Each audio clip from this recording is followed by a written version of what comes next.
Good morning, guys. Today we're going to do the assignment page, and then I am going to give you guys time to work on your formative that is today. Tomorrow we will start our new lesson, which is the last one of the chapter, and then we will have a chapter test shortly after that. All right, so let's look at this page, this assignment page, the practice part. So part one says Samuel is remodeling his basement. One part of the plan involves the flooring. He knows that he would like both carpet and hardwood, but isn't sure how much of each he will use. The most amount of flooring in the area that he can cover is 2,000 square feet. Okay, so we have that highlight. Carpet is 450 per square foot, and the hardwood is 825 per square foot. Both prices include labor. Sammy has a budget of 10,000 for the flooring. Write a system of inequalities to represent the maximum amount of flooring needed uh, and the maximum amount of money Samuel wants to spend. So there's going to be two formulas we're going to write. Okay, I'm going to write it small over here. So the first one is it depends on how much square feet we're using. So we're going to use carpet as X and hardwood as Y. So first one, we would just do X plus Y is equal to 2,000. And the reason for that is we're trying to see, I'm sorry, I shouldn't say equal, is greater than or equal to, or less than or equal to 2,000. What we are doing is we're saying that the number of square feet of carpet plus the number of square feet of hardwood is going to be equal to, less than or equal to 2,000, meaning the 2,000 square feet that he has area. The second equation is going to talk about the money. So first off, we already know that 10,000 is his max budget. So whatever it is has to be less than or equal to 10,000. Can't go over that. We already know that carpet, we're doing as X, is 450 per square foot. So 450X plus, and then we got to look at the Y, which is our hardwood, is 825. So 8.25 Y, let me rewrite the Y, will give us a better understanding of this problem. Okay, so we have one problem here. This is about the square foot, and this is about the cost. So that's where I took those information from. So whenever you have word problems like this, you need to highlight, underline, whatever you need to do, the number parts so you understand where things are coming from. One idea Samuel has, or part B, one idea Samuel has is to make two rooms, one having 400 square feet of carpeting, the other having 1,200 square feet of carpeting, or 1,200 square feet of hardwood, I'm sorry. Determine whether this amount of carpeting and hardwood are solutions to the system of inequalities. Explain your reasoning in terms of the problem situation. So, if we look at this, I know they don't give us much writing room, guys, and I'm sorry they don't. So I'm going to pull B up here to write a little bit more. So B, what we have to do is plug in some of these numbers. So let's just say, so he has 400 square feet and 1,200 square feet. Okay, so we already know 400 plus 1,200 is under 2,000. Okay, that's 1,600 square feet. What we want to see is about the money. So let's see. We said 400 square feet carpeting, so 4.50 times 400 plus 8.25 times 1,200. Let's see what that comes out to be. So if you take your calculator, phone, any type of device you have that use a calculator, type in 4.5 parentheses 400 plus 8.25 parentheses 1,200, hit enter, and it comes out to be $11,700.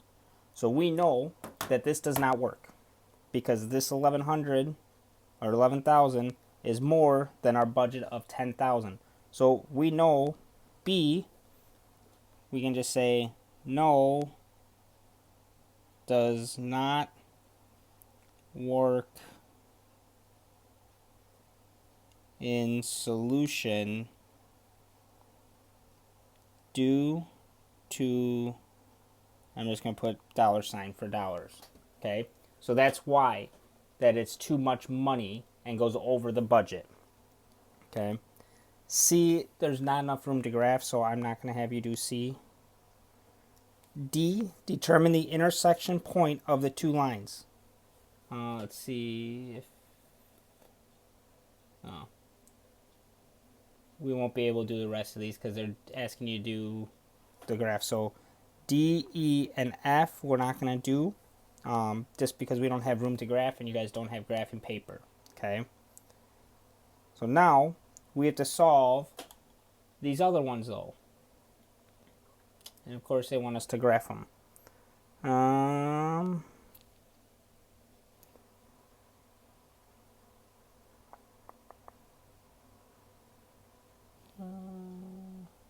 Sorry guys, I'm just trying to see if we can do this without the graphing. But it does not look like it.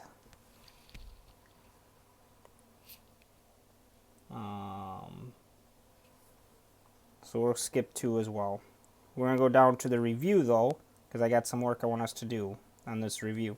So it says, determine whether each equation has one solution, no solution, or infinite solution. So this is something we did about 2-3 chapters ago where we talked about the different solutions. Okay, so we have to see if we plug a number in for x, if it comes out to being equal to each other, or whatever the variable is, because I see that there's an a. So first option, let's try 1. Okay, so if we do 24, I'm going to zoom in, give us a little more room and clear writing. 24 times 1 minus 22 is equal to -3 times 1 minus 8 times 1. Okay, so we know this one here, 24 times 1, gives us just 24 minus 22 equals -3 times, and we're going to solve all this in here, so -8 times 1 gives us -8. 1 minus 8 will give us -7. If we do 23, or I'm sorry, -3 times -7 gives us 21. And then 24 minus 22 just gives us 2.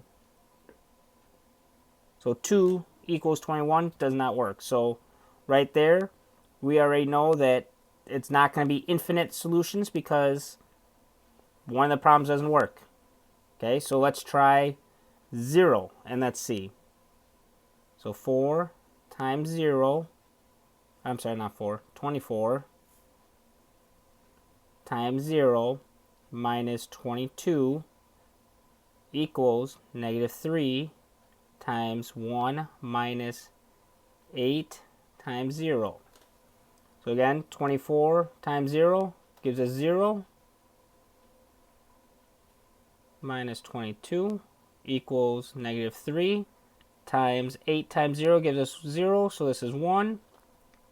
So our problem comes out to be -22 is equal to -3 times 1, just gives us -3. That does not work. So we know that this is a no solution right now. Okay, so no solution. Because any number we put in is not working. Okay, so I'm going to erase this bottom line just so I have some room to write. We look at D, or I'm sorry, B. Let's try 0. Okay, we're going to start with 0, one of the easier numbers to do this all with. Okay, -3 times 4 times 0 plus 3 plus 2 times 12 times 0 plus 2 equals to 43. Okay, so first off we do inside parentheses. Make our life easy with anything that's inside parentheses, which I forgot one right there. So 4 times 0 is 0, so this just leaves us -3 parentheses 3 plus 2. 12 times 0 is 0. So that just leaves us with a plus 2 here, equals to 43.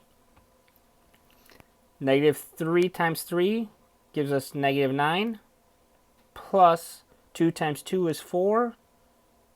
And we can tell right now, negative 9 plus 4 is not going to give us 43, so that one does not work. Okay? So we erase that. We know that one doesn't work. Actually, I'm just going to come in here and erase this number so I don't have to rewrite everything. So now, let's try 1 and see how that works. Okay, so 4 times 1 gives us 4. 4 plus 3 gives us 7 overall. Plus 2 times 12 times 1 gives us 1. 12 times 1 gives us 12, plus 2 is 14. Negative 3 times 7 gives us negative 21, plus 2 times 14 gives us 28. And we can tell, because one's negative, one's positive, they're close, that it does not work that way. Instead of going through every single one of these, I'm just going to give you guys a hint. This is one solution. There's only one problem. There's a couple, one problem, one number you can go through. I'm not going to sit here forever and going through each one. I'm going to give you guys that little clue so that we can get onto these other problems right here. Okay. Now this last one is going to be a little easier for us to solve. Okay. Than going through like we just did. So we're going to start once again with a simple 0 to make this easy on us. Okay. So I'm just rewriting this and writing a 0 in anytime I see the x. Okay. 0 plus 1 gives us 1. So 4 times 1 gives us 4. Is equal to 6 times 0 is 0. Plus 4. And then negative 2 times 0 gives us 0. So 4 equals 4. That one works. Let's try one more number. Okay, so we know 0 works. Let's try this. I'm going to erase these parts here to try it again. Let's try 1. Each time we see x. So 1 plus 1 is 2. 2 times 4 is 8. Is equal to 6 times 1 is 6. Plus 4 gives us 10. Minus 2 times 1 is 2. 10 minus 2 is 8. 8 equals 8. We know right there, since there's two problems, 0 and 1 works, that this is going to be infinite solutions for that one. 2, I'm not going to have you guys graph on a separate thing. But 3 we will answer based off this graph, and then that's what I'm going to call for today. Okay? So it's asking us to write a linear inequality for the graph. So essentially we have to write a y something, x something, plus whatever. Okay? So we know by looking at this right away that a dotted line compared to a solid line is two different things. So a dotted line is our greater than, or less than, or greater than or equal, is our less than or our greater than sign. Whereas our solid line is our greater than or equal to or less than or equal to.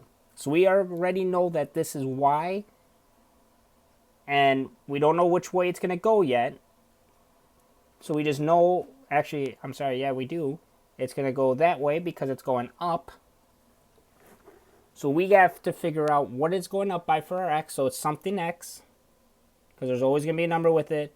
And it's going to be, we know, a plus, because what we know is that our b, so our y equals mx plus b, that this part right here, the b, is our y intercept, meaning that's where it hits on the y-axis. This is our y-axis right here. Okay, this line that I just drew there, and then I'm going to highlight in the red. That is our y-axis, so where the graph hits on there. So we can look and see, and it hits here on 3, so we know it's going to be something x plus 3. Okay, automatically we should know that. Now, this is where we have to count and see. We have to see how many lines it goes up until it hits on the dotted line, or hits on the right spot on the graph. So, let's take a look and see what it would be. We're going to start from right here on the 3.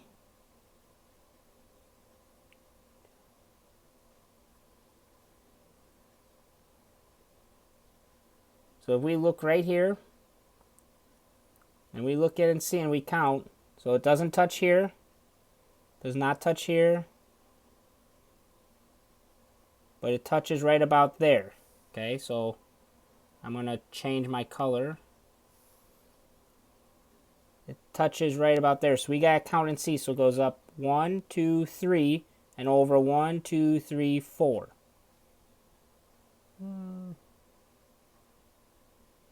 Oh, guys, I'm just double checking here.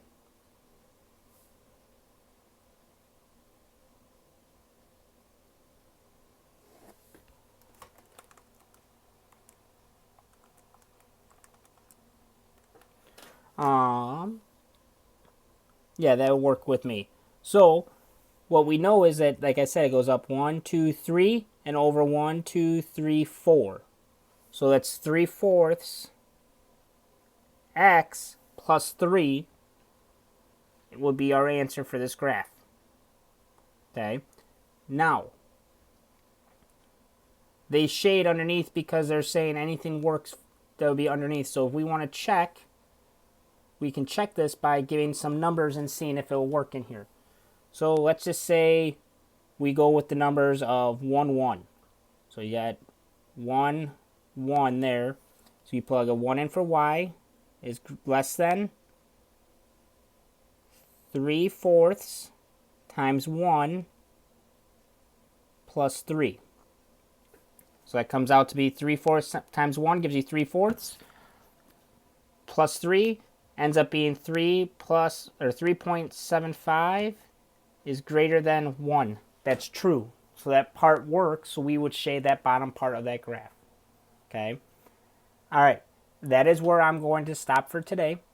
You need to work on your formative after you're done, so you can use these notes to help you go through and do anything on that formative that you need help with. If you have any questions, please reach out to me. I am available until 12 o'clock today, and let me know. I hope you guys have a great day, and I'll talk to you soon. Bye.